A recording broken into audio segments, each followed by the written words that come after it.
So really, I tend to think of a mind map as a byproduct of a thinking process. It is the mind mapping that gives you the clarity. When we survey our members, the thing that comes back over and over again as the benefit of mind mapping is clarity. It's an active doing process. You are thinking, you are writing, you are categorizing and subcategorizing, you're editing, you're moving topics or entire branches, you're comparing and you're iterating, and sometimes you're struggling. That's part of the process. Figuring out where does this belong in my presentation flow is part of the doing. So with all that in mind, what if AI does all of the ing? It does all of the doing. Where does that leave us?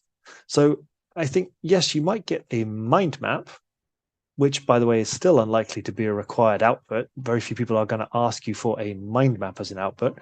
What they're asking for is good quality thinking to be presented in a format that's most likely going to be slides or Word documents. So all you've got now is a mind map where you haven't probably had to do as much thinking. So you get a product, the map, but you've skipped the thinking. And therefore, do you get the clarity? I think the most obvious example of where this could be a risk is students and studying.